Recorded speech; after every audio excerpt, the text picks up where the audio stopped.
Oh, hello, this is Tak Chung from Walk with Tak. Welcome to my YouTube channel. If you enjoyed this video, please like, subscribe, and share.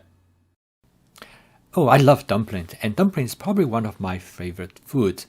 And I like all kinds of dumplings. I like shumai, I like wontons, and I also love pot stickers. However, I don't eat them too often because they seem to be quite difficult to make. So only time when I eat dumplings is that when I'm at a restaurant.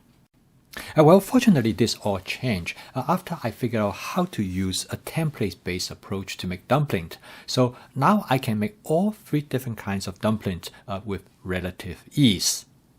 So I'm going to start a series of videos to show you how to use this template-based approach to make these different types of dumplings.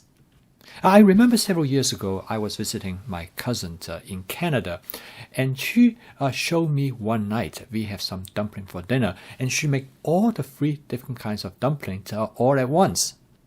She used what I now come to call it the template-based approach because she made the same skin for all these 3 different types of dumplings.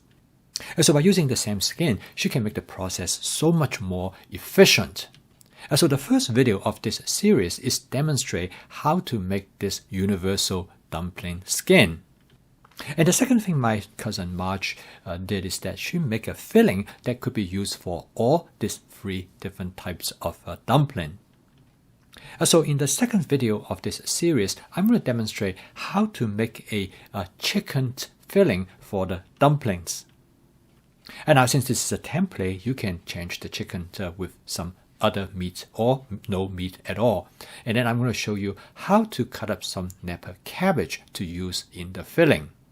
And Napa cabbage is essential for dumpling fillings. So I have a video to demonstrate how to take a large head of Napa cabbage to chop it up into small pieces suitable for the dumpling.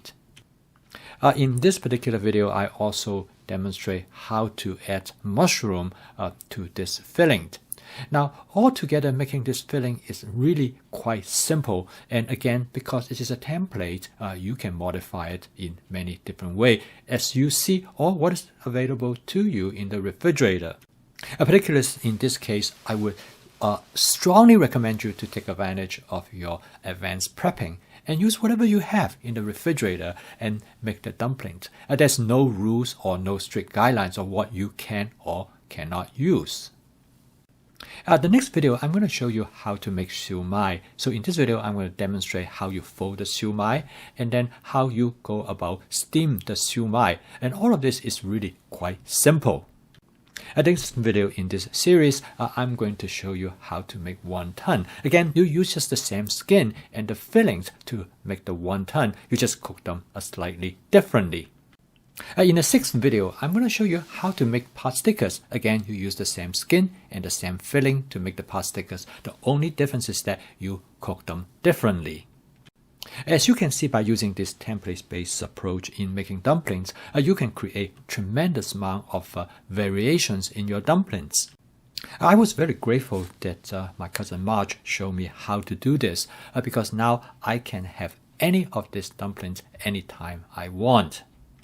This approach fits perfectly into my fast cooking system because through flavor chasing, advanced prepping, and template-based cooking, I could create tremendous amount of variations based on only a very small set of templates. All the videos will be posted in the next several days. Thank you for watching. If you enjoyed this video, please like, subscribe, and share. I'll see you next time.